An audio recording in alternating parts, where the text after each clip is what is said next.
ya MV ya Reuters bavuga ko ngo miliyoni 70 z'amadolari ya Amerika ibuye zahabu ifite ku gaciro ngo kuva mu kwezi kwa gatanu uyu mwaka kugeza ubu ngubu turi mu kwezi kwa 10 ayo mafaranga ayo madolari ngo niyo amabuye y'agaciro yasahuwe na M23 ngo niko gaciro ngo afite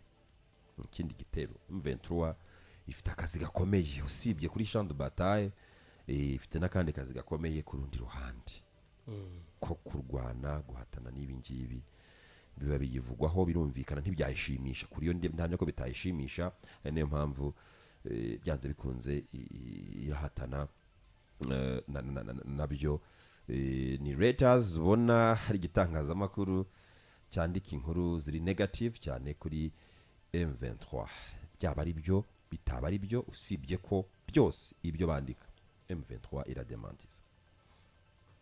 n'urwo rugamba navugaga. Ariko ntekereza ko harimo ibintu navuga ngo biba bifite ikindi bigamije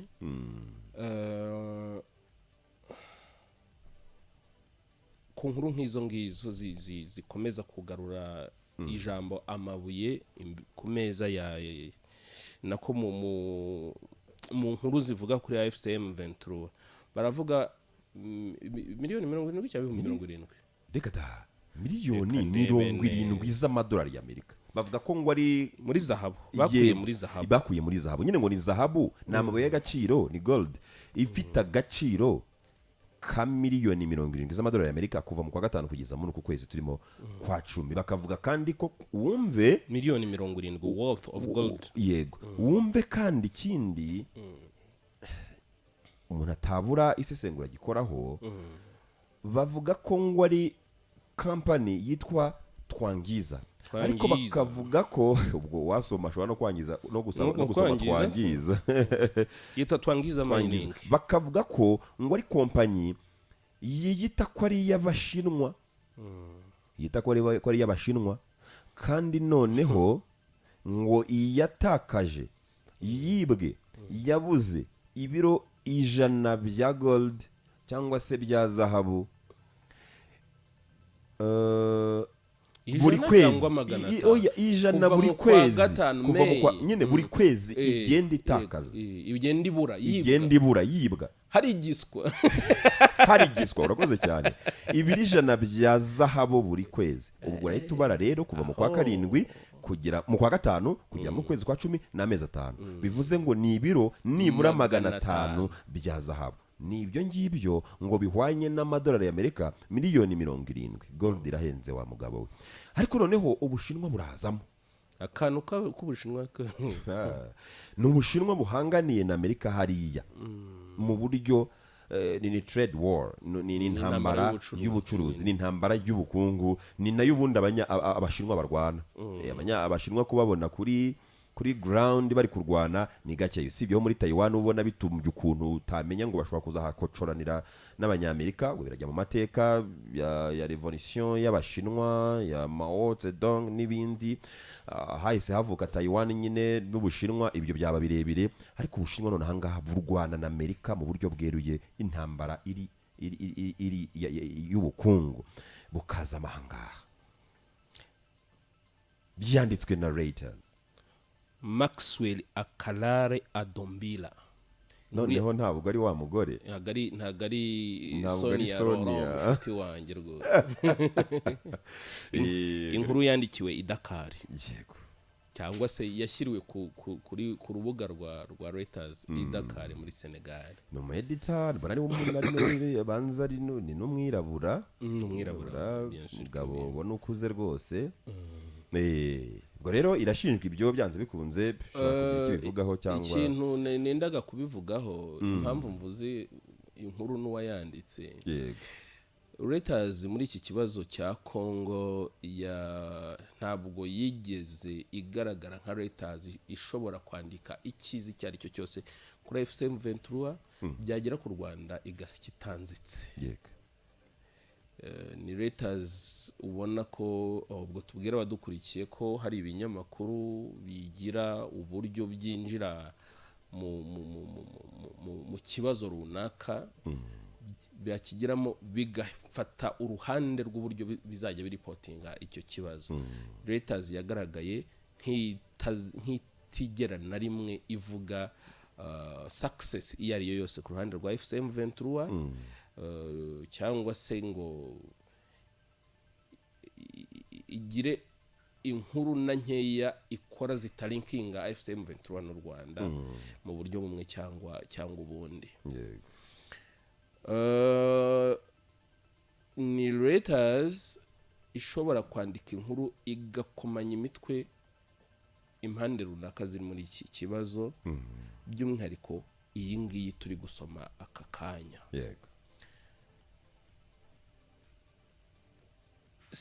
Bon, ibyo mvuga ni ibyo mbona ariko bishobora kuba ari nako bimeze.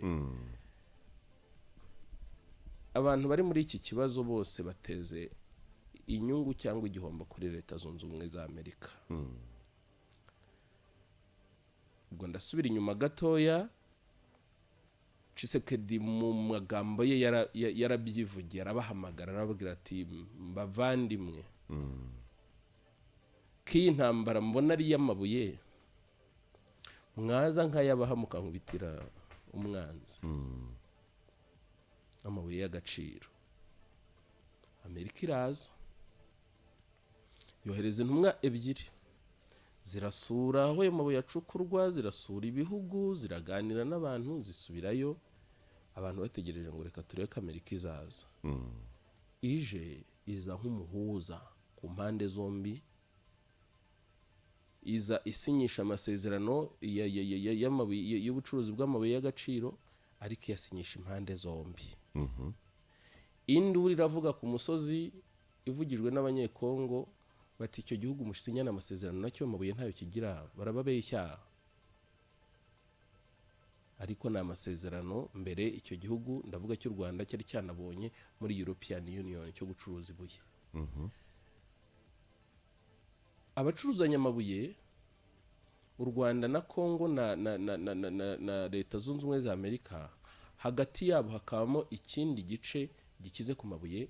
ari critical minerals, amabuye y'ingenzi mu bwinshi no mu bwiza. Nacyo cyakwifuza ko Amerika ikomanga iti mwebwe rubundi iryo buye mwamwe ntimwariduha. Ikaba M23 yigeze gutangaza ko idashishikajwe n'amabuye ari hariya hantu, ko twebwe turwanira. Ariko bavuze ko uwashaka kubizamo mu buryo bwa business baganira, banavuga ko abo basanze babikora mu buryo bwiza batabatesheje. Icyo gihe bavugaga kuri Amerika rwose, babwiraga Trump. Ariko Trump ati twe ntabwo turwanira amabuye hano, ariko nashaka ati ubwo ibyo gukomanya imitwe navugaga rero iyi nkuru izanye.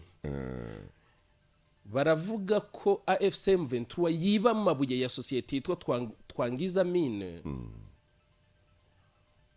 ku buryo societe itaka ko hari amabuye ibiro 100 biburirwa irengero buri kwezi kuva mu kwa gatanu k'uyu mwaka kugera mu kwezi kwa 10, ibiro 500 byabyaye miliyoni 70 z'amadolari. Ariko ntabwo ari cyo, harimo no kwanduza no kuvuga no kwanduza iyo sura ya FCM 23 ko nuhakoreye utubuye batwiba. Ariko ikinini ndi kubonamo nuko bashaka kuvuga ko societe z'abashinwa zatangiye gucukura muri kiriya gice AFCM 23 yigaruriye mu rwego rwo kubasopanya na Leta Zunze Ubumwe za Amerika. Nicyo kintu ndi kubonamo. Nshaka nanerekera. Nubwo baba bavuga ngo barasahuwe, ariko no kuba bahari kandi bari mu bice M23 ifite, ni nko kuvuga ngo nacyo ni ikintu abantu bareba. Nacyo ni ikibazo. Ubundi kuri Amerika cyaba mwebwe muri Amerika muri kuvuga ko mushaka kugarura amahoro hano hantu, muri kuvuga ko muri gusinyisha abana amasezerano, n'uyu mutwe mwanze kuwutoneka muracya gugoragoza, kandi barakorana n'abanzi banyu byanyabyo. Kandi dore bari gukorana n'abashinwa, barashukura zahabu ni ibuye rihenze. Mu bihe byose twavuze amabuye muri iyi affaire, twavuze 3Ts, tin tantalum, tin tungsten na tantalum yego na tantalum amabuye 3 tuvuga vuba hangaha tubona hajemo lithium tubona niyo mabuye yavugwaga ahanini muri iki kibazo ariko mu gice M23 yigaruriye hakavugwamo ayo matini n'ayo matantalum n'ayo matungsten nta zahabu yari yakavuzwe uyu munsi nk'imari ikomeye ya M23 ifite mu butaka bwaho icyo bita gold bukirahenze cyane waturebe ikiro kiragura ngaha ni nayo reserve bageze ngo se yariko abantu bashaka babyumva umuntu yava riwenzi yahaye agaciro ibiro 500 akabiha agaciro ka miliyoni 70 z'amadolari ushobora kubyumva nyine ibiro 500 bibaye ari nk'amasaka ya muri mifuka 5 ariko ibiro 500 bya zahabu ushobora gusanga ari agafuka ubaye urushoboye guheka waheka mu mugongo ariko ntiwakanyeganyeza babara kuri ounce imwe ya gold ubungubu ni 4,132 by'amadolari y'Amerika ounce ubwo suramenye ko ounce ingana n'akantu gato n'akantu babari butoyegereje ntabwo kagera ku kiro ntabwo bishoboka ni hafi garama ni amagarama 28 amagarama 28 akagura ibihumbi 4 bisaga ibihumbi 4,100 by'amadolari y'Amerika ndapfuye 4 bisaga oya ushobora gukuba ku kiro wareba ntabwo bapima ku kiro zahabu kuko nyine kiro kukibona birirara ntabwo ari uko bidahari ariko bapima kuri za ounce ni amakuru ashobora kuba ariyo ariko yo kubwira Amerika ngo mwebwe muri ku ruhu in fact harimo inka bari kuyiriramo imbere iyi nkuru irimo gusenya M23 mu buryo bubi yego mbere na mbere looting gusahura ubundi ibyo ni ibintu nyine ni ibintu bitashimisha abantu bigaragaza nk'abantu bari gushyira igihugu ku murongo yes aho gushyira igihugu ku murongo bari gusahura societe z'abantu bacukura aho ngaho aho ngaho ni ku ruhande rumwe tujye no ko bari gusahura in fact n'abashinwa bakaba banzi bakomeye cyane mu ntambara y'ubucuruzi barwana na Amerika nicyo gihugu cya mbere kirwana intambara y'ubucuruzi na Amerika wenda hakaza Ubuhindi hakaza Burusiya bwo n'ibindi ariko nukuvuga ngo nukubasenya kabiri mbere na mbere barasahura amabuye y'agaciro bagira ngo bashyire igihugu ku murongo bari gusahura nicyo letazi yakabaye ivuga cyangwa ivuga ikindi nubwo basahura kuki batirukanye abo bashinwa kuki batabirukanye bakaba bakira aho ngaho kandi Amerika mwe murimo muravuga ngo murashaka gukorana nabo kandi bari gukorana n'abanzi banyu nubwo buryo bubiri ngiye mbibonamo nuko basenya kabiri mbere na mbere barasahura ariko noneho nabo bashinwa kuba bakira aho ngaho yaba ari blow ku gihugu cy'abanyamerika ku gihugu cy'Amerika nubwo buryo mbibonamo hanyuma rero hakaba Fisto Balanganayi iyo urebye biography cyangwa se kuri social media sites bakunda kubyita ngo ni bio cyangwa bio bishatse biterwa n'uri mushaka kubivugamo akavuga ko ari cadre wa IDPS ubwo ndikorera bio cyangwa biography ye yashyize kuri X rubuga nkoranyammakuru rukunzwe cyane avuga ko ari umuntu umukadre hari ubwo n'umuki umuntu w'imbere umuntu ukomeye mu ishyaka umurwanashyaka urakoze cyane umurwanashyaka wa IDPS ishyaka riri ku butegetsi muri Repubulika ya Demokarasi ya Kongo akaba kandi ari umujyanama wa perezida wa Repubulika ya Demokarasi ya Kongo ku bijyanye n'ikoranabuhanga n'itumanaho ibintu nk'ibyo ngibyo akaba ngo afite doctora mu bijyanye n'imibare na informatique niko agaragaza tumye ya nkuru nyibona kane nayibuze njyane niki ubu twaganira ye nayirebye nuko ntabaje gusubiza yitwa Krishnovich yego Fisto Balanganayi Krishnovich uyu nguyu aherutse gusubiza umwe mubona bonye bameze nk'abari muri ya brigade yiyitirwanira ku mbuga nkoranyammakuru yari yanditse ati ubutegetsi bwa Kinshasa burimo buratitira avuga ku bya Joseph Kabila Kabange buryo ki bamukatiye urwo gupfa kandi noneho kuri ubu ngubu bakaba bwaramaze guta muri yombi Christian Chiwewe ati biri gutitira ibintu bimeze nabi cyane nejo bundanga ku itariki 21 ku itariki 22 saa 10:13 z'umugoroba nibwo uyu Fisto Balanganayi yasubije uwo nguwo aramusubiza atari kubundi kuki mutavuga kuri perezida wanyu w'u Rwanda mukavuga ko Repubulika ya Demokarasi ya Kongo nkaho ayoboye ibihugu byombi nkaho ayoboye igihugu cyanyu n'icyacu ati rwose ntabwo ari iby'ibyo ngibyo ariko ubutumwa bunakomeye nubwo yavuze ngo nta kintu muvuga kuri Kagame n'ibindi byinshi ati ibintu byo ntabwo nshatse kutabisoma ku bwanjye ni ukuvuga gusa kuri Kisekedi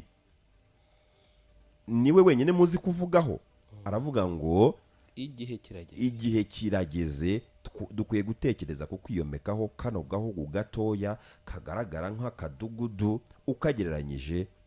na Great Congo ukagereranyije n'igihangange baturanye cya Repubulika ya Demokarasi ya Congo birahagije ibyo birahagije ibintu muvuga uyu nguyu konseye cyangwa se advisor wa president ni umuntu ukomeye cyane so ibingibi bisobanuye iki iyi ni imvugo ifatwa n'ubundi nk'iyo gushyigikira ibyo gukuraho ubutegetsi mu Rwanda imvugo z'urwango n'ibindi nk'ibyo ngibyo bisobanuye kutamenya ibyo abantu bandika ku mbuga nkoranyambaga zabo bijyanye n'amazina bafite ku buryo bibwira ko ushobora kwandika igitekerezo kikitwa icyawe gusa kandi abakireba bamaze kugihuza n'icyo ushinzwe n'icyo ukora icya kabiri birerekana ko mu mitwe y'abanyekongo n'abari mu butegetsi batarumva ko u Rwanda na Kongo bishobora kuganira ku mahoro arambye bishobora bikomeza kubonanamo mu buryo bw'igihugu kimwe gishotora ikindi